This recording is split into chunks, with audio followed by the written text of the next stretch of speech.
Donc, bonjour à tous, je suis ravi de vous accueillir aujourd'hui à ce premier webinaire Aveltis engage la conversation qui aura pour thème les charges d'exploitation pour un bâtiment tertiaire qui tient ses promesses. Et avant toute chose, je vous propose un petit sondage en vous demandant de décrire en 3 mots vos attentes concernant le bâtiment tertiaire performant en exploitation. Et je vous laisse donc à tous le soin de répondre directement sur le chat. Et en attendant les résultats, un point sur le déroulé du webinaire. Nous aurons aujourd'hui 45 minutes de présentation, suivies de 25 minutes, durant lesquelles les intervenants du jour répondront à vos questions. N'hésitez donc pas à intervenir et à poser vos questions sur le chat, qui est accessible pendant toute la durée du webinaire. Nos intervenants, justement, ils sont aujourd'hui au nombre de 3. Bienvenue à vous, merci d'être parmi nous, et je vous laisse le soin de vous présenter. Laurent, si vous voulez commencer. Bonjour à tous, merci tout d'abord de m'inviter, Aveltis en particulier, à cet échange de ce matin, un échange important pour nos métiers. Moi, je m'occupe en particulier de l'immobilier du groupe Colas, Facility Management, Asset et Property, c'est-à-dire la gestion de nos actifs dans le monde. Colas, pour ceux qui ne le connaissent pas, c'est le numéro 1 mondial des routes, avec environ 60 000 collaborateurs, filiale de Bouygues, du groupe Bouygues.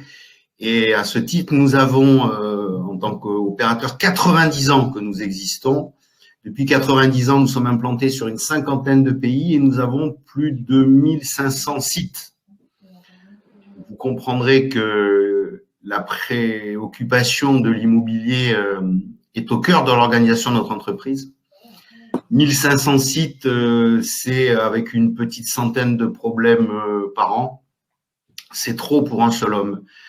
Donc, on a décidé de confier la réflexion de nos sites à des entreprises en termes de gestion, en termes de management et en termes d'anticipation de ces actifs. Je m'occupe plus précisément en France, notamment des 400 sites, agences et du siège social où je vous retrouve aujourd'hui et qu'on vient de se faire livrer il y a 2 ans et demi. Donc, on a toutes les problématiques qu'on va échanger ce matin qui sont vivantes ici. Merci Laurent. Thierry. Bonjour à tous. Thierry Molton, donc je suis le directeur des actifs immobiliers d'entreprise de la Française. La Française, en quelques mots, c'est un gestionnaire d'actifs. On gère à la fois des actifs valeurs mobilières et des actifs immobiliers. Donc, vous comprendrez facilement, moi, je m'occupe de la partie actifs immobiliers, et plus particulièrement immobilier d'entreprise. On gère à la fois des fonds dédiés à des clients, personnes physiques, épargnants, grand public. Donc ça, c'est la gestion de nos actifs à travers des fonds comme des SCPI ou des OPCI grand public ou des unités de compte pour les assureurs. Et on a aussi qui gère la partie clients institutionnels, donc les fonds dédiés pour nos clients institutionnels. L'ensemble de l'immobilier de la Française, c'est à peu près 25-26 milliards d'actifs sous gestion, et mon périmètre plus particulièrement, j'ai en charge donc à la fois les investissements, l'asset management, les travaux et aussi évidemment le fonctionnement des immeubles au quotidien. Donc c'est à peu près 1000 lignes pour 2,5 millions de mètres carrés. Et compte tenu du volume, toute la partie qu'on appelle property management, on l'a externalisée auprès de différents prestataires, notamment évidemment Aveltis. Merci Thierry. Et enfin Guillaume. Oui, bonjour, Guillaume Parisot, donc je suis le président d'Aveltis. Je suis ravi de vous accueillir tous nombreux ce matin et d'aborder un thème qui nous tient à cœur, puisque la garantie de charges locatives dont on va revenir, sur laquelle on va revenir à plusieurs reprises ce matin, eh bien c'est vraiment la raison d'être, je dirais, d'Aveltis, c'est d'exploiter des bâtiments avec cet engagement de résultat. Merci Guillaume. Et donc, regardons ensemble maintenant les résultats du sondage. Et c'est vrai que 2 mots clés vraiment sont ressortis jusqu'à présent. On verra si ça évolue après au fur et à mesure du webinaire, mais on a premièrement un service de qualité et deuxièmement, la maîtrise des coûts. Et je me tourne du coup maintenant tout de suite vers vous, vers nos 3 intervenants. Si vous deviez à votre tour donner 3 mots-clés pour pour qualifier les attentes concernant le bâtiment tertiaire performant en exploitation. Qu'est-ce qui veut prendre la parole en premier? Alors, je peux commencer si vous voulez. Alors, trois mots, évidemment, un bâtiment, je dirais c'est vertueux, un bâtiment vertueux, donc c'est à la fois un bâtiment efficace sur un plan énergétique. C'est aussi un bâtiment qui réduit son impact carbone et c'est aussi un bâtiment où j'ai envie de dire il fait bon vivre et donc bon travailler. Donc le bien-être des utilisateurs et l'efficacité énergétique, c'est la priorité pour un immeuble tertiaire. Moi, je dirais qu'un immeuble, plus que 3 mots, c'est peut-être une idée en fait. C'est qu'un immeuble bien géré pour ses occupants, c'est un immeuble dont on n'entend jamais parler. Que ce soit sur de l'entretien, sur de la maintenance, sur le service aux occupants ou aux résidents. J'ai tendance à dire que c'est la même chose. Un bâtiment vertueux, en effet, économique, dont on n'entend jamais parler, sauf pour avoir des bonnes nouvelles, puisqu'on fait un métier, le facility, property ou l'asset, où on a plutôt très souvent tendance à ne voir que les trains qui arrivaient en retard, parce que on travaille sur des prototypes. Les bâtiments dans lesquels on est, c'est la première fois et la dernière fois qu'ils seront construits à cet endroit-là, de cette manière-là et avec ces gens-là. Et ce prototype, il doit fonctionner tout de suite. Qu'il ait été conçu il y a 20 ans ou qu'il ait été conçu il y a 20 mois, il doit fonctionner très bien tout de suite pour les occupants. Il doit être à jour de toutes les réglementations et règles, alors qu'il a souvent été pensé des années avant sa livraison. Et donc, on doit gérer ce prototype au quotidien, dans ses charges, dans son utilisation, et ne pas en entendre parler, c'est le signe que tout a été est bien géré, ou en tout cas le mieux anticipé possible. Donc, je rajouterais bien comme mot anticipation. Très bien, merci. Et vous, Guillaume? Je reprendrai efficacité et bien-être. Je pense que c'est deux mots, effectivement, deux mots-clés, en tout cas ce qu'on pense être les fondamentaux et ce qu'on souhaite délivrer au quotidien à nos clients, tant bailleurs que utilisateurs. Et je rajouterais effectivement une notion d'attractivité qui est assez clé en ce moment, et notamment dans cette période bousculée du Covid, où on oscille entre du présentiel et du télétravail, avec une majorité de télétravail. Et donc, il y a une vraie question de la raison d'être finalement du bureau. Et je pense que l'attractivité est un élément clé aussi à développer. Très bien, merci à vous. Et entrons maintenant tout de suite dans le vif du sujet en nous intéressant aux raisons qui expliquent la nécessité d'une garantie de performance des bâtiments en exploitation. Et je me tourne de nouveau vers vous, Guillaume, pour nous donner une petite mise en perspective du sujet par rapport au contexte sanitaire actuel.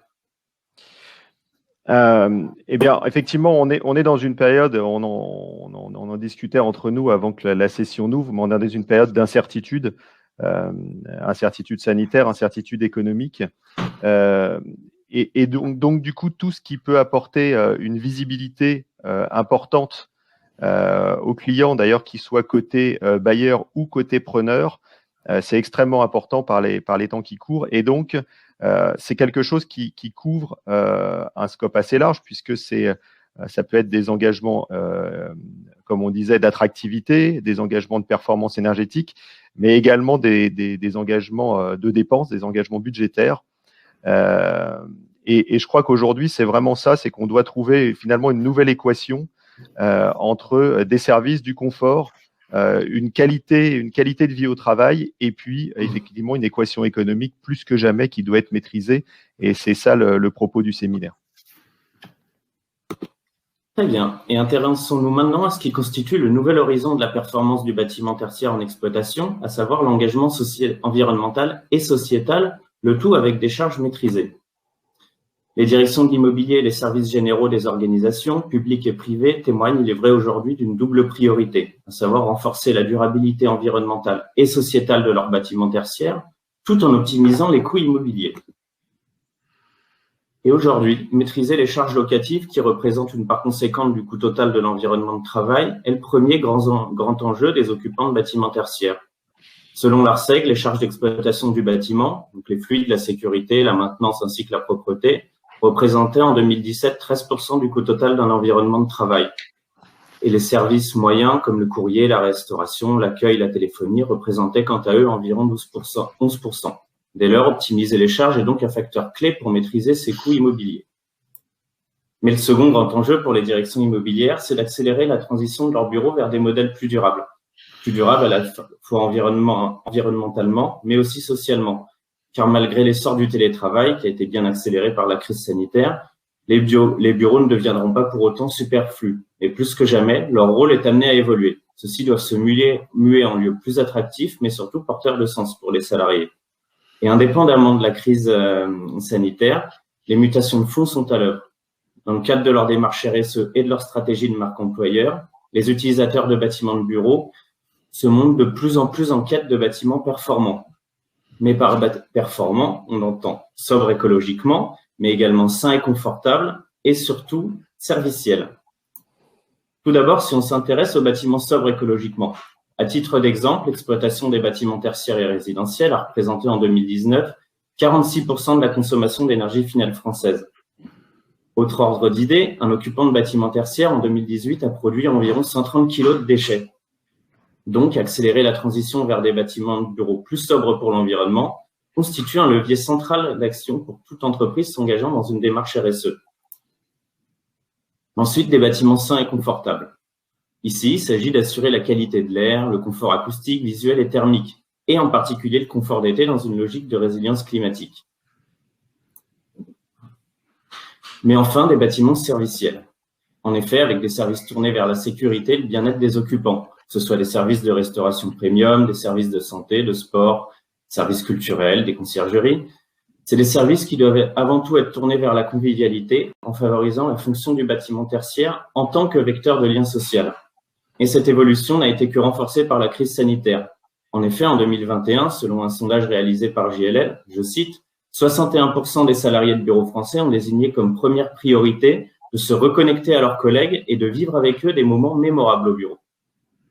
Et cette convivialité, elle s'entend au-delà des seuls salariés du bâtiment, car de plus en plus, les services proposés se veulent inclusifs et accessibles aux acteurs extérieurs du territoire. C'est pour ça qu'un nombre croissant d'entreprises prend des engagements ambitieux en matière d'ancrage local, afin de favoriser une ouverture des bâtiments tertiaires sur leur territoire. Cette ouverture peut également se retrouver dans la mixité fonctionnelle et la mutualisation des espaces avec l'écosystème local, à savoir davantage de perméabilité de lieux comme les halls d'entrée, le restaurant d'entreprise, l'auditorium, les salles de sport, ainsi que les espaces extérieurs qui sont aussi extrêmement propices au renforcement du lien social et à la création de lieux vivants et attractifs. Mais le bon fonctionnement de ces espaces perméables requiert également des services appropriés, qu'il s'agisse de la sécurité ou encore de l'animation par un hospitality manager. Plus sobre écologiquement, sain et confortable, serviciel, le tout à charge maîtrisée. Tel est donc le nouvel horizon du bâtiment tertiaire en exploitation. Et dans une recherche de prévention de l'obsolescence fonctionnelle et de la vacance, de renforcement de la résilience environnementale et de la valeur d'usage des bâtiments, investisseurs et maîtres d'ouvrage cherchent à intégrer ces exigences dans les produits qu'ils proposent aux utilisateurs. Mais une fois le constat fait de ce besoin grandissant de performance, se pose automatiquement un défi de taille, celui de l'écart redondant entre les niveaux de performance promis à l'utilisateur et les niveaux de performance réels. Et je me tourne de nouveau vers vous, Guillaume. Pouvez-vous nous en dire un peu plus sur ce problème, ce défi, et quelles sont les pistes pour y répondre ? Oui, alors effectivement, on dit souvent que les nouvelles activités se créent pour répondre à un enjeu, un défi. Très clairement, nous, c'est ce qui a présidé à la création finalement d'Aveltis, c'est d'observer un décalage assez fréquent entre la promesse d'un bâtiment et ce qui se passe effectivement lors de son utilisation. Quand je dis promesse, c'est tous azimuts, puisqu'on parle de performance financière, on parle de performance environnementale et sociétale, et on parle aussi de confort, de qualité de service au sein des bâtiments. Alors cet écart, à quoi il est dû ? En fait, il est dû, de notre point de vue, à un existant dans le métier de l'immobilier, qui sont que les métiers sont très segmentés dans l'immobilier au sens large, immobilier et bâtiment, que ce soit en phase projet ou en phase exploitation, avec finalement une multitude d'intervenants et des ruptures de chaîne. Finalement, quand on passe d'un bâtiment en construction ou en rénovation à un bâtiment en exploitation, en fait, la plupart des acteurs disparaissent et c'est de nouveaux acteurs qui prennent en charge le bâtiment. Nouveaux acteurs qui n'ont pas forcément en tête le pourquoi du comment de la conception de ce bâtiment. Il y a aussi un défi qui est un défi de modélisation du bâtiment, puisque c'est compliqué sur la base soit d'un bâtiment neuf où il n'y a pas d'historique, soit d'un bâtiment rénové où finalement l'historique ne veut pas dire grand-chose, ou tout simplement parce qu'on veut changer un mode de fonctionnement du bâtiment. Eh bien, c'est compliqué de se projeter, ça nécessite des modèles mathématiques importants et qui ne sont pas forcément retranscrits aussi dans la vie de tous les jours du bâtiment, avec parfois des réglages techniques qui vont être inadaptés, des prestataires dont le pilotage doit être amélioré. Et puis aussi, au-delà des raisons techniques, parce que la tentation est très grande quand on commercialise un bâtiment, de parler d'un niveau de charge qui va être notoirement inférieur au niveau de charge réel, puisque celui-ci n'est pas engageant. Ça fait un argument commercial, je dirais, assez facile, avec évidemment une génération d'un mécontentement in fine de la part du locataire quand l'addition tombe. Et finalement, je pense que c'est ce qui manque beaucoup dans notre métier au sens large, là aussi, dans le bâtiment et l'immobilier, c'est cet engagement de résultat. Parce que finalement, en fait, le risque de la gestion d'un bâtiment, il est supporté in fine par le locataire, sur la base effectivement d'un budget qui n'est pas forcément très précis.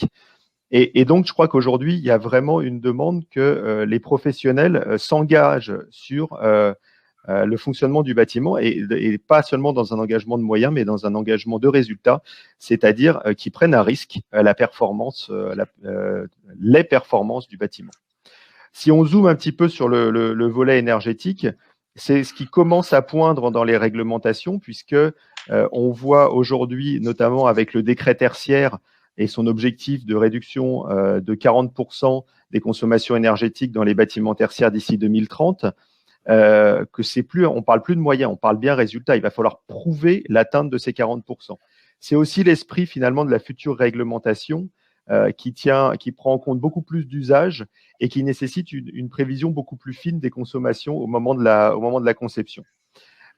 Et donc, finalement, au-delà de l'énergie, il y a une recherche évidemment de maîtrise des coûts, étant donné le contexte économique actuel, et puis également une composante qui prend, et c'est très bien, une importance de plus en plus forte, c'est tout ce qui est objectif RSE, avec le développement de fonds ciblés qui vont viser à l'atteinte d'objectifs très forts en termes sociaux et énergétiques, environnementaux.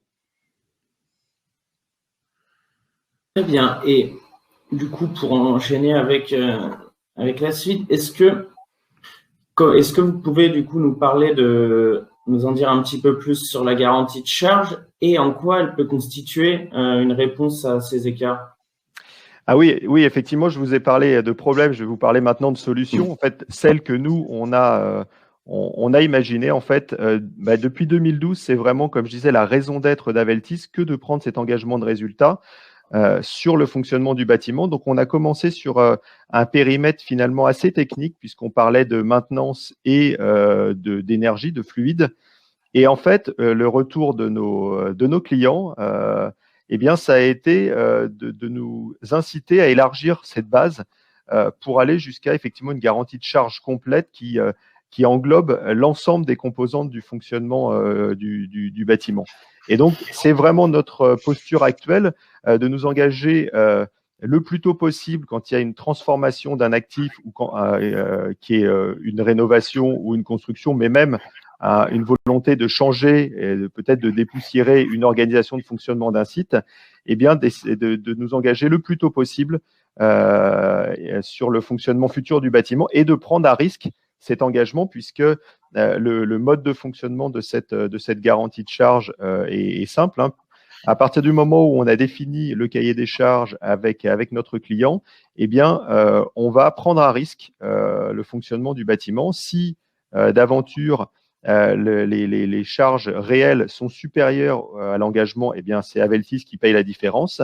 Et si on arrive conjointement à nos clients à mieux gérer le bâtiment que prévu, c'est-à-dire que les charges soient inférieures à ce qui avait été la base de l'engagement, eh bien, les économies sont partagées moitié-moitié entre nous et nos clients.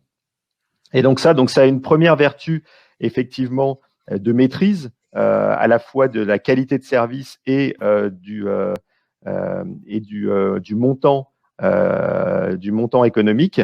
Ça a aussi un intérêt, c'est que dans la mesure où on va finalement chapeauter l'ensemble de l'offre de service du bâtiment, eh bien, on peut s'assurer que nos clients aient une expérience homogène et finalement qu'on gomme cette multitude d'acteurs que je pointais tout à l'heure, qui est finalement spécialiste chacun d'un des services fournis au bâtiment, mais avec souvent peu ou pas de cohérence globale en termes d'expérience client et de qualité de service.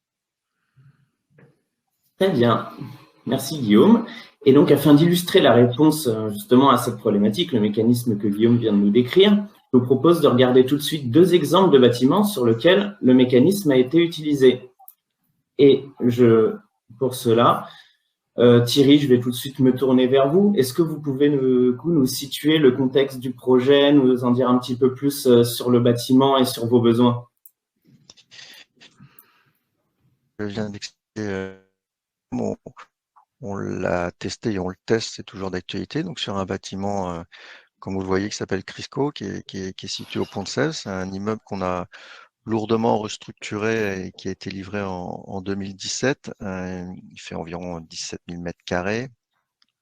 Un bâtiment en R+8. Aujourd'hui, c'est un effectif d'environ 1500 personnes. Et point important à souligner, c'est un immeuble multilocataire. Donc, c'était une volonté dès le départ de faire de cet immeuble un immeuble multilocataire.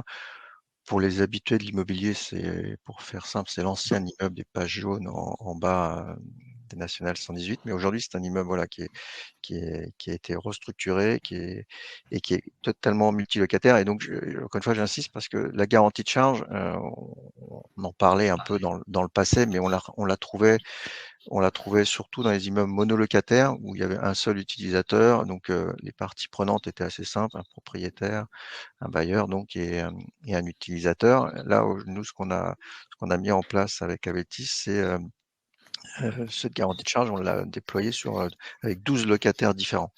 Donc 12 locataires différents, c'est potentiellement 12 comportements différents, 12 demandes différentes. Donc ça, on a réussi vraiment à le modéliser. Aveltis a réussi à le modéliser. Donc c'est un cas concret qui fonctionne très bien et aujourd'hui, les retours sont très bons puisqu'on a atteint notre objectif dans le sens où l'immeuble est pratiquement plein. On a un taux d'occupation de 90%. Et c'est également aussi un immeuble serviciel, j'insiste. Il y a un auditorium, il y a des cafétérias et tout ça fait partie de la garantie de charge. Donc, c'est pas que l'exploitation, c'est aussi les services. Très bien. Merci Thierry. Et Laurent, du coup, je vous pose la même question sur une petite contextualisation par rapport à votre bâtiment. C'est un bâtiment neuf. C'est un bâtiment là, qui se trouve à Issy-les-Moulineaux, enfin, juste au bord du périph' qu'on occupe depuis à peu près 2 ans et demi. C'est le siège social du groupe Colas. On a déménagé de Boulogne pour construire notre siège et donc un siège adapté.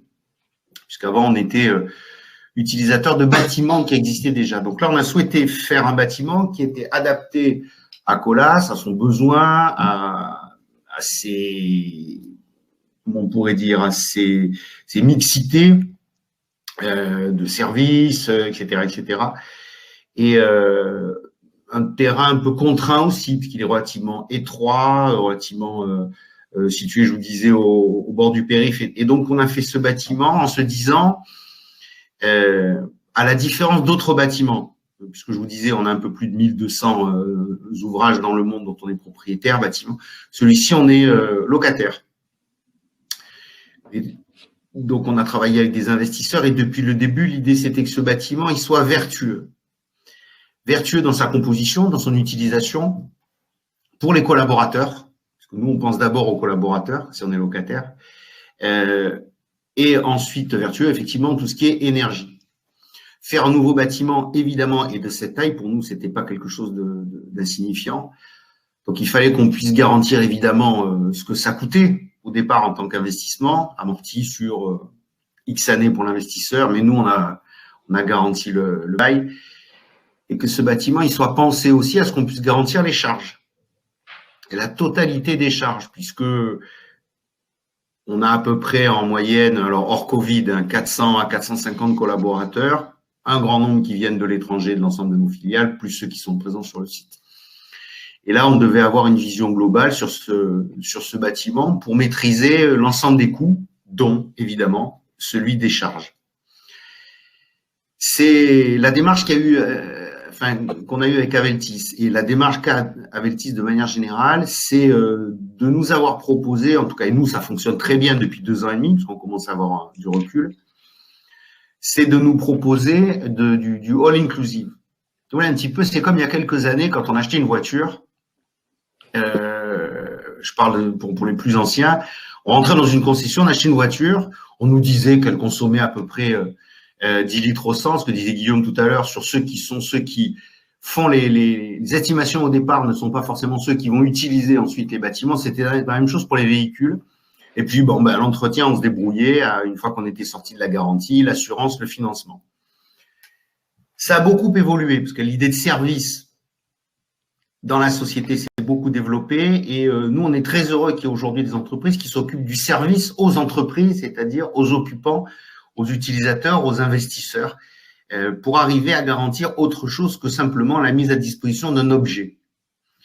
Et de la même manière qu'aujourd'hui, quand on va acheter un véhicule, on vous propose évidemment l'entretien de ce véhicule sur un nombre de kilomètres, sur un nombre d'années. On vous garantit un certain nombre de choses sur les consommables. Ça peut aller le vendeur jusqu'à le remplacement des pneus, forfait complet, les révisions, le financement de ces véhicules, l'assurance, enfin absolument tout, voire même le rachat dans 3 ans ou dans 5 ans. Ce qu'on retrouve, ce qui s'est mis en place dans le monde de l'automobile, c'est la même chose que Aveltis met en place en termes de philosophie sur le bâtiment et sur la façon dont nous on l'a conçu avec eux. On a un service global, une garantie globale et une performance globale. Et les utilisateurs de ce bâtiment, c'est-à-dire les occupants, et évidemment ceux qui les gèrent, sont extrêmement sécurisés par rapport à ça. On n'a pas de mauvaise surprise. Et tout est anticipé en fait, puisque ceux qui ont pensé le bâtiment sont ceux qui vont gérer le bâtiment. Ceux qui ont pensé le véhicule sont ceux qui vont le gérer, l'entretenir, en faire la maintenance ensuite. J'ai fait un peu long sur ce parallèle, mais c'est vraiment la philosophie qui a guidé la conception et aujourd'hui le management de ce bâtiment Prism. Et sur l'ensemble des autres bâtiments que l'on a, soit des bâtiments qui existent déjà, soit des bâtiments qu'on va construire, on est en train de réfléchir à dupliquer cette philosophie. Mmh. D'accord, très bien. Et du coup, par rapport à Guillaume, je vais de nouveau me tourner vers vous. Est-ce que pour un petit rebond, comment est-ce que vous souhaitez rebondir, nous en dire un petit peu plus par rapport à votre offre pour rebondir sur les 2 témoignages qui viennent de nous être faits? Déjà, je vais remercier Laurent et Thierry pour ces témoignages. Et donc, effectivement, pour préciser un petit peu, je pense que vous avez vu au travers de ces 2 témoignages avec une position d'un bailleur, une position d'un preneur, un mono, un multi-occupant. En fait, la garantie de charge n'est pas du tout standardisée. C'est vraiment du sur-mesure. Et notre métier, je parlais de modèle, mais c'est plutôt effectivement une philosophie. On va décliner cet engagement selon différentes cibles et les différents périmètres qu'on veut mettre en place. Donc, à chaque fois, on a une discussion avec nos clients sur quel service, comment on veut gérer, quels sont les périmètres et les engagements de confort. Et donc, c'est vraiment, il n'y a pas 2 bâtiments pareils. Et donc, il n'y a pas 2 garanties de charge pareilles à la vérité. Ce qui est important aussi, c'est que, je parlais d'attractivité tout à l'heure, on a envie de rendre le bâtiment attractif et les prix et les services qui sont imaginés sont vraiment des outils d'attractivité. Comme le disait Laurent, finalement, la plus belle manifestation de la réussite de la garantie de charge, c'est le fait que le bâtiment Crisco soit plein. Ça veut dire qu'on a réussi en co-construisant cet environnement de service avec la Française, eh bien, à créer finalement un bâtiment un peu plus attractif grâce à cette mécanique. Je pense aussi ce qui est très important dans cette notion d'engagement, c'est la transparence. C'est-à-dire que on va là aussi peut-être en opposition avec des pratiques courantes, on va mettre à disposition l'ensemble des informations de fonctionnement du bâtiment à tous les interlocuteurs, que ça soit bailleurs et preneurs. Et je pense que c'est un vrai gage de la qualité des échanges. Et alors, j'ouvre juste une parenthèse et je ne vais pas m'étendre sur le sujet parce que il faudrait presque faire un webinaire dédié. Mais à partir du moment où on a parlé d'engagement de résultats, une question se pose, c'est comment on fait finalement pour garantir l'atteinte du résultat. Comment on fait nous pour gérer notre risque? En fait, il y a tout un volet technologique derrière la garantie de charge mise en place par Aveltis avec des méthodologies, des outils qui nous permettent en fait à la fois de modéliser le bâtiment et aussi pendant son fonctionnement de récupérer l'ensemble des informations du bâtiment et d'être capable vraiment à la fois de rendre des comptes et de prouver que le bâtiment marche bien, et puis aussi quand il y a un écart avec notre modèle, eh bien de l'identifier au plus vite et d'être capable pour nous de réagir et de remettre le plus rapidement possible le bâtiment dans l'épure. Super, merci Guillaume, et je vais de nouveau me tourner vers vous Thierry. Est-ce que vous pouvez nous expliquer concrètement quel bilan vous tirez de cet accompagnement, pouvoir nous en dire un petit peu plus sur la création de valeur qu'elle a permis, notamment en nous donnant peut-être quelques exemples, quelques chiffres?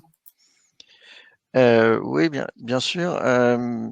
Ça nous a permis, alors je vais reprendre des mots mais qu'on a déjà prononcés, mais notamment attractivité, puisque c'était une des volontés de départ, c'était de restructurer cet immeuble et d'attirer des utilisateurs à Sèvres. Alors Sèvres, c'est un marché qu'on connaît bien, qui est limitrophe de Boulogne, mais c'est de Boulogne-Billancourt, mais c'est pas Boulogne, donc il faut faire l'effort de traverser le pont de Sèvres. Donc on avait la volonté de faire une offre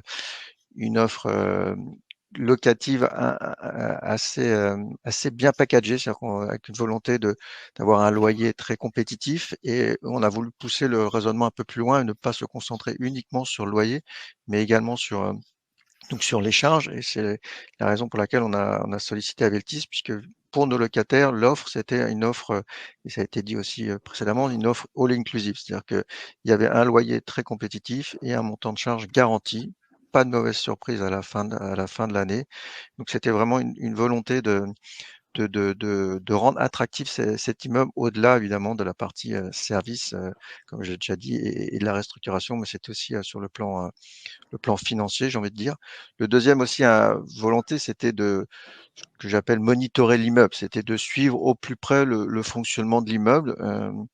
Parce que souvent, il y a évidemment malheureusement des écarts entre ce qu'on a prévu et la réalité. Et surtout, comme je l'ai dit et je le redis, dans un immeuble multilocataire. Quand on a un seul utilisateur, c'est beaucoup plus simple, mais quand on en a 12 comme nous dans cet immeuble, c'est très compliqué de savoir ce qui se passe et où sont les écarts. Et donc, il faut vraiment un système de pilotage de l'immeuble très performant. Et Aveltis, avec sa plateforme, nous permet ce pilotage. Il y a une gestion très fine du bâtiment, et ça nous permet aussi d'échanger régulièrement avec les occupants dans la période que l'on vit actuellement, avec du présentiel, du télétravail, et sur les questions d'occupation des locaux demain. Ça permet aussi de moduler un peu le fonctionnement du bâtiment, puisque dans la garantie de charge, un locataire peut venir nous voir, alors dans des limites, mais peut nous demander de corriger certains paramètres, et on peut l'adapter locataire par locataire. Et donc pour un preneur à bail qui souhaiterait un peu baisser le niveau de charge en modifiant quelques paramètres, on peut le faire grâce à ce pilotage très fin. Donc ça, c'est un autre point extrêmement auquel on attache une grande importance, c'est le suivi de l'immeuble, son monitoring. Et ça, ce monitoring nous est aussi très utile dans le cadre du décret tertiaire. Guillaume en a parlé, puisque c'est moins 40% qu'on doit atteindre en 2030. Alors évidemment, l'immeuble vient d'être rénové, donc il est déjà une partie du chemin a été fait, mais on sait que cette économie, ces moins 40, une partie de ces moins 40 passe aussi par le réglage de l'immeuble et aussi le comportement des usagers. Et donc grâce à un monitoring très fin de l'immeuble, je le répète, on peut très bien mieux suivre et mieux dialoguer avec les occupants. Et dernier point aussi, cet actif appartient à un fonds qui a obtenu le label d'État, le label ISR. Et dans ce label ISR, ce label ISR, c'est aussi une logique de dire ce qu'on fait et de faire ce qu'on dit. Et donc, grâce au suivi de la performance du bâtiment, à l'obtention de chiffres très précis et très réels, on peut vraiment rester dans cette logique. On fait ce qu'on a dit et on fait on dit ce qu'on fait. Voilà les points extrêmement importants qui nous ont motivés à appliquer cette garantie de charge sur cet immeuble et on va l'appliquer sur d'autres immeubles d'ailleurs. Merci pour ce retour. Et du coup, je me tourne vers vous, Laurent. Même question. Ouais, de manière plus générale, on a eu évidemment la position d'un chef d'entreprise, d'un patron de business unit, c'est toujours on le sait, c'est de maîtriser ses charges. Dans une entreprise, je maîtrise mes charges, le personnel, je sais pas quoi, l'entretien, le matériel, etc. Et chez Colas, c'est où on est donc utilisateur, on est d'accord, hein, de ce bâtiment, mais d'autres, et pas forcément propriétaire. Nous, notre métier, c'est pas de gérer des bâtiments. Notre métier, c'est pas même d'occuper les bâtiments. Notre métier, c'est de construire des routes et de gérer l'ensemble de ces sujets qui sont des investissements très importants et des charges très importantes. Le nombre de camions qu'il faut que l'on ait, de matériel, etc. Donc, et il existe des méthodologies chez Colas depuis très longtemps sur le contrôle de ces charges au quotidien de notre métier de base. Ce qui est devenu intéressant et sécurisant pour notre siège Prism, c'est que cette même réflexion a été mise en place pour le contrôle des charges pour le bâtiment. Donc, la somme de ce contrôle des charges et de notre métier core business et des bâtiments permet du coup à Colas d'avoir une vision globale chaque année de ce qu'il peut investir. Ça paraît anecdotique, mais le contrôle des charges de l'entreprise, c'est sa faculté d'investissement aussi, et dans une période très troublée comme on le connaît actuellement avec celle du Covid. Les équipes d'Aveltis qu'on a sur place, la connaissance du bâtiment, l'approche au départ en termes de conception, la maintenance au quotidien, l'accompagnement au quotidien, permet de faire je reprends l'expression de monsieur là tout à l'heure, d'avoir des micro-réglages de notre ouvrage qui font que on contrôle ce bâtiment, ou ce bâtiment est contrôlé grâce à. Et c'est une idée essentielle puisque c'est ce qui guide la philosophie du groupe en termes d'actifs. C'est on contrôle les charges pour le bâtiment, on contrôle les charges pour nos camions, on contrôle les charges pour nos flux de transport de dérivés pétroliers, etc., etc., etc. Chacun doit pouvoir être monitoré, chacun doit pouvoir être réglé en fonction, ici, pour notre bâtiment, je sais pas quoi, de la température ou du remplissage, et les flux d'hydrocarbures en fonction du nombre de millions de kilomètres qu'on va faire chaque année, qu'on va construire. Donc, l'application de la philosophie d'Aveltis sur ce bâtiment et sur d'autres, je l'espère, correspond exactement à notre façon de travailler au quotidien, et dans la philosophie, et dans la façon de travailler, évidemment, pour l'ensemble des collaborateurs qui sont sur ces plateaux. C'est sécurisant, et je parle même pas d'avenir, d'un bâtiment équitable et tout ça. C'était la promesse de départ, et évidemment, et on la tient. Mais au quotidien, le plus important, c'est ça. C'est ce fameux contrôle des charges au sens large. D'accord, très bien. Merci, Laurent. Et du coup, je me tourne de nouveau vers vous, Guillaume. Est-ce que vous souhaitez rebondir sur ces deux derniers témoignages? Oui, alors de nouveau, merci pour ces retours. Je pense effectivement que c'est, comme on disait,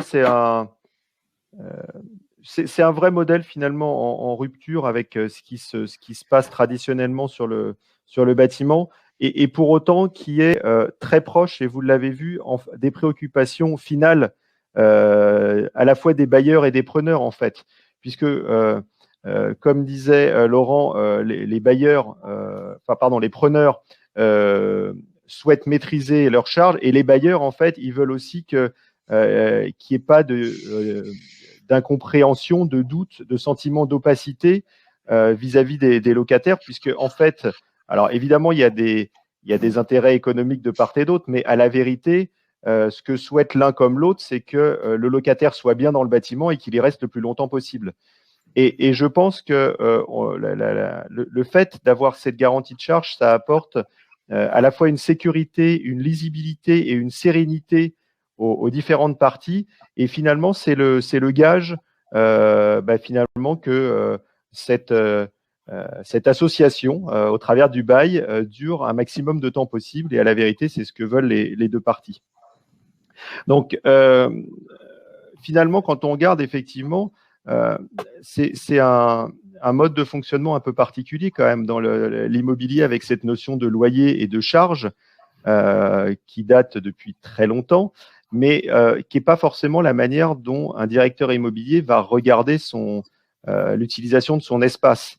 Et c'est notamment très important par le temps qui court. Un directeur immobilier, il va raisonner en coût complet au poste de travail. Et en fait, il a d'un côté cette notion de coût complet au poste de travail qui lui permet de comparer ces bâtiments entre eux.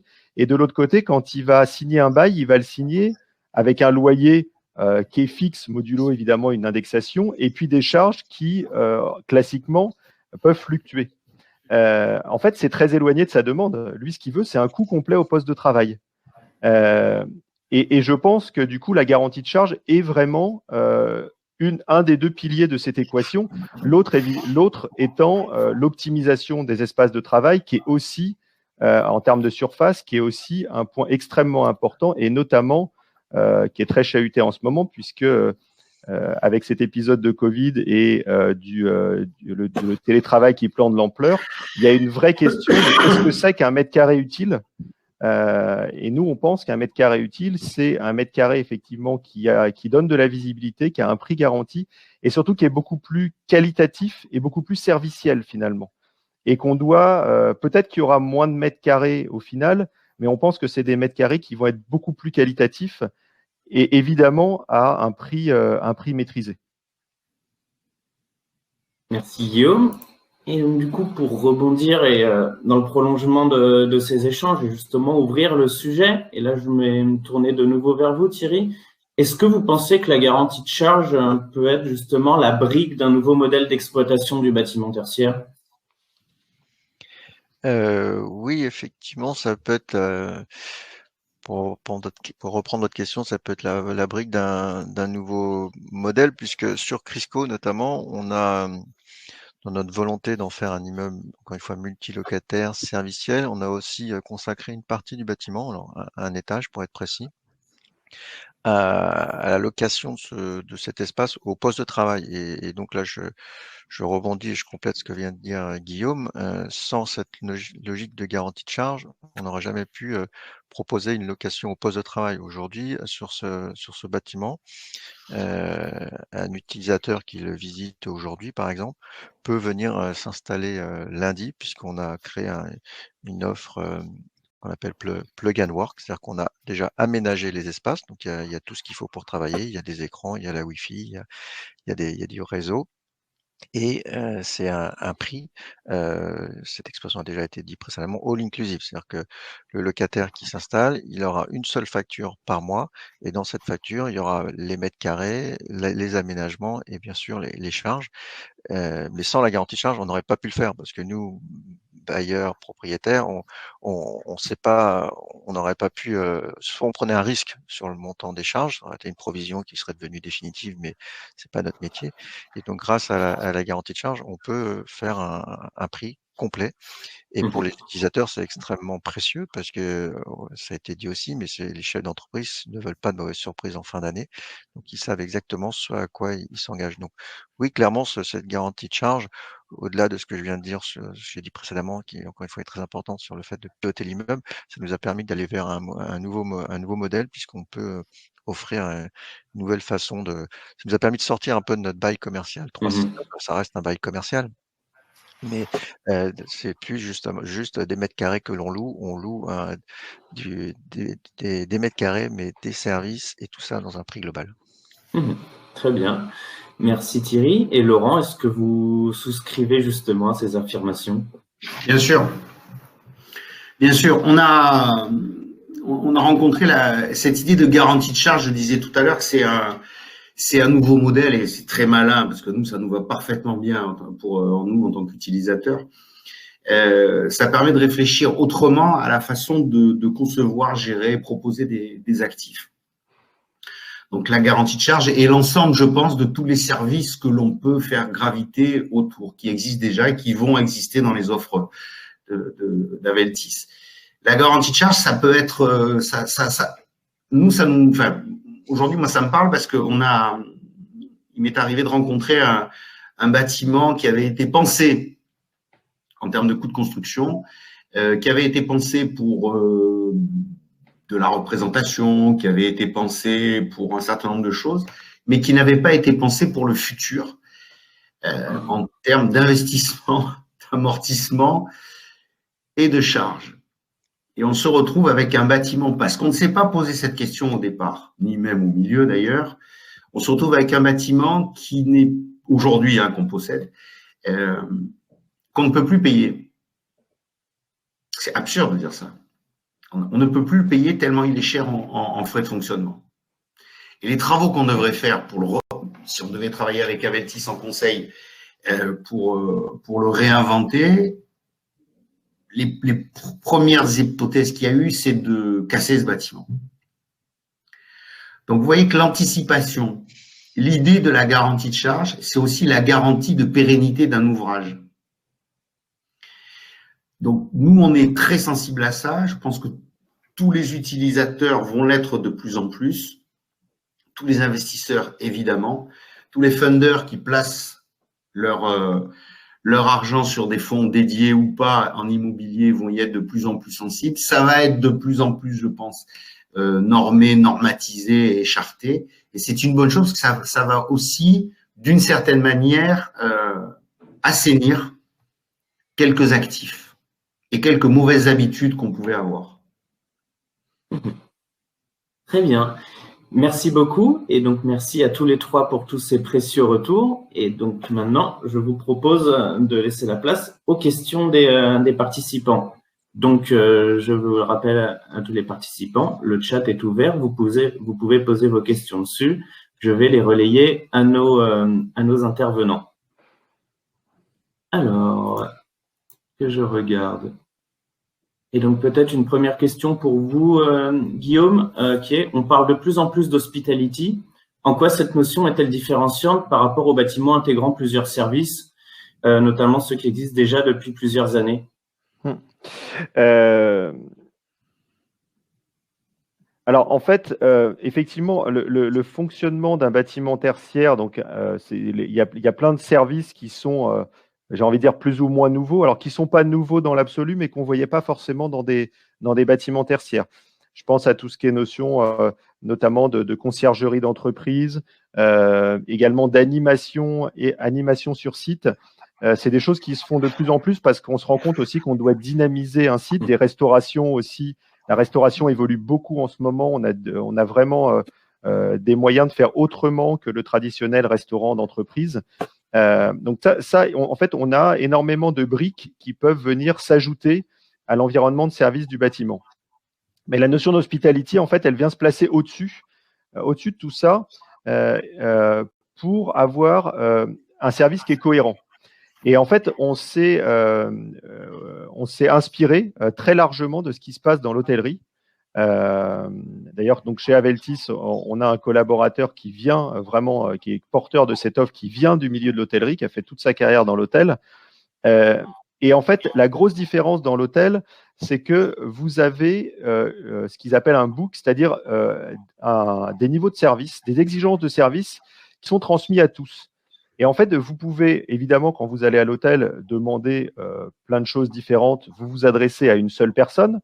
Vous pouvez appeler le desk à l'hôtel, que ce soit pour une question de problème technique, j'en sais rien, une lampe qui est grillée dans la salle de bain. Vous pouvez leur demander un taxi pour aller à l'aéroport, ou vous pouvez leur demander quels musées sont sympas pour aller visiter en ville. Et tout ça, en fait, même si derrière, ça déclenche des services différents, vous avez cette notion d'homogénéité par rapport au service. Et en fait, vous ne vous rendez pas compte que c'est des prestataires différents. Pourquoi? Parce que vous demandez toujours à la même personne, et derrière, qu'est-ce que soit le prestataire qui répond, eh bien, il répond avec le même niveau d'exigence.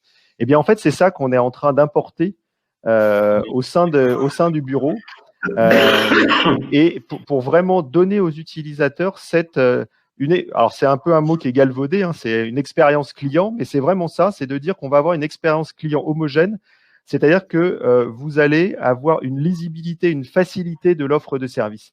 Et on pense que c'est déterminant parce qu'effectivement, avec de plus en plus de services dans le bâtiment, le travers qu'il peut y avoir, c'est qu'on ne sache plus à qui s'adresser, et puis qu'on ait des prestations finalement, une qui peut être bien, l'autre qui peut être un peu décevante. Et donc, c'est exactement ça, le pari de l'hospitality, c'est point d'entrée unique et qualité de service homogène. D'accord, merci. Et j'ai une nouvelle question qui est: quel est le niveau de précision de vos engagements des montants de charge et quelles méthodes et outils? Alors, le niveau de précision, il est, on s'engage au centime près, hein, sur le montant des charges. On a notamment, ce qui est pratiqué assez régulièrement dans le cadre des contrats de performance énergétique.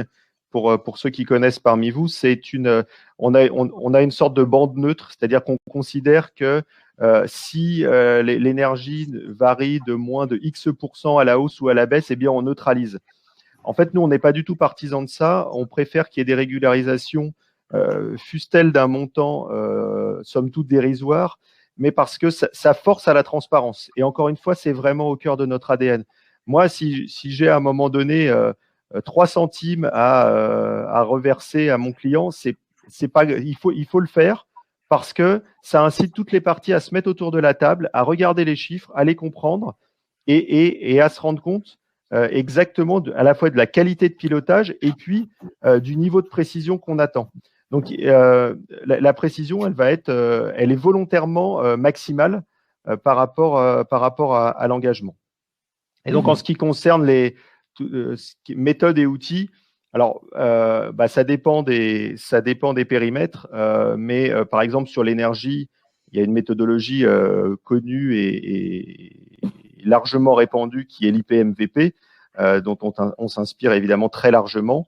Et puis en termes d'outils, on n'a pas trouvé chaussure à notre pied dans ce qui existait dans le marché, et donc on a redéveloppé un outil ad hoc chez Aveltis qui fait 3 choses, en fait, qui vient reventiler les charges au réel en fonction des différents occupants et espaces. Et ça, c'est extrêmement important, notamment dans le cadre de Crisco, par exemple, avec du multilocataire.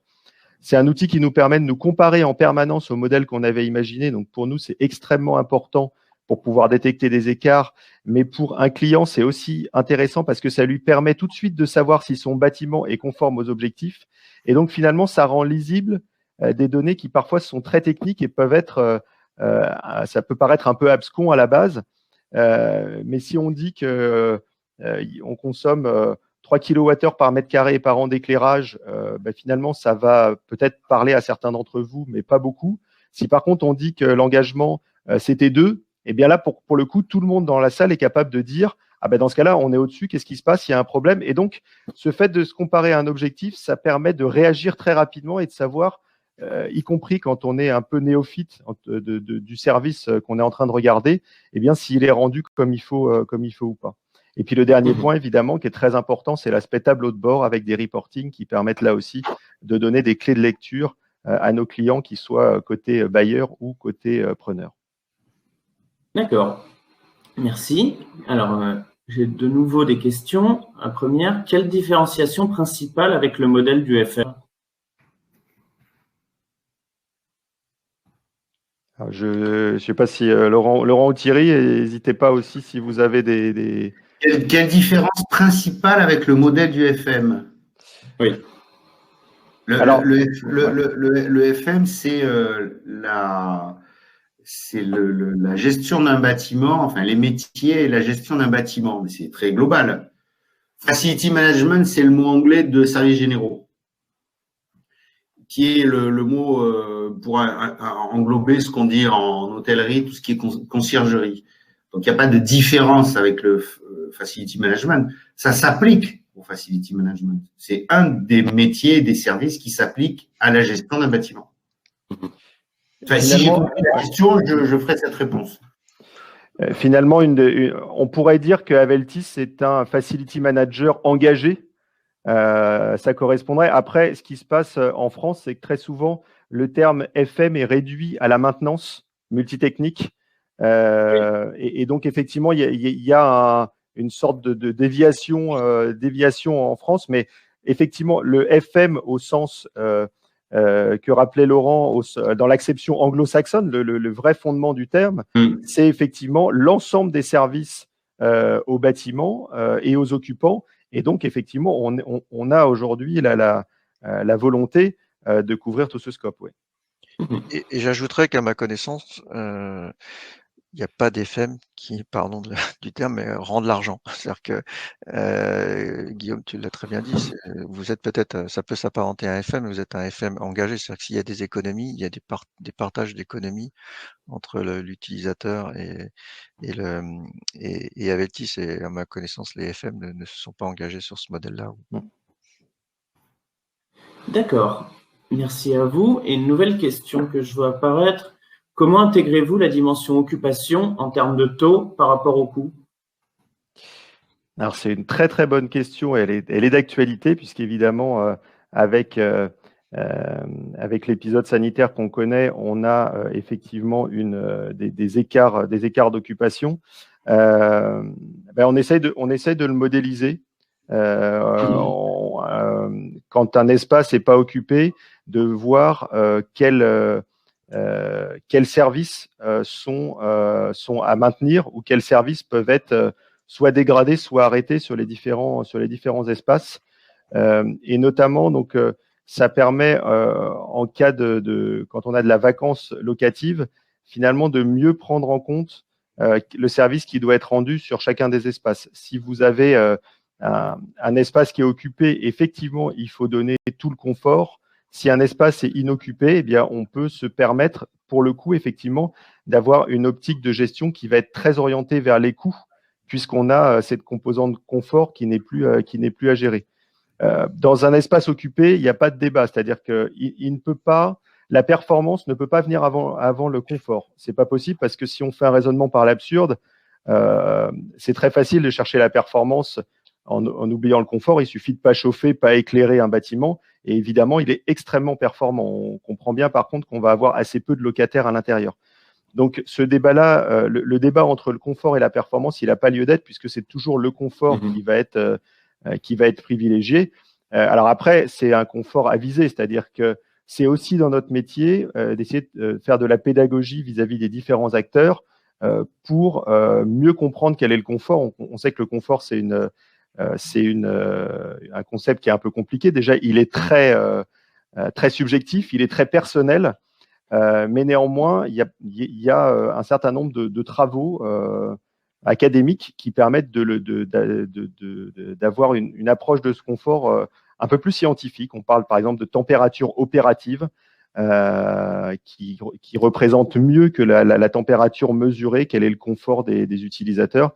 Donc, on va essayer de se rapprocher autant que faire se peut de ces notions-là. D'accord. Très bien, merci. Est-ce que, Laurent, Thierry, est-ce que vous souhaitiez rebondir un petit peu sur le sujet ou vous n'aviez rien d'autre à ajouter? Très bien. Non, on a dit beaucoup de choses déjà. Très bien. Et je ne vois pas d'autres questions s'afficher. Donc du coup, je vous remercie à tous pour votre attention et je remercie une nouvelle fois nos intervenants. Et je vous donne donc rendez-vous le 18 mai prochain pour le 2e épisode du webinaire Aveltis engage la conversation, qui s'inscrira dans le prolongement du thème du jour en s'intéressant au sujet de la garantie carbone. Et je vous souhaite donc à tous une très bonne journée. Merci. Merci beaucoup. Merci à tous, à très bientôt. Merci. Au revoir. Bonne journée. Au revoir. Au revoir.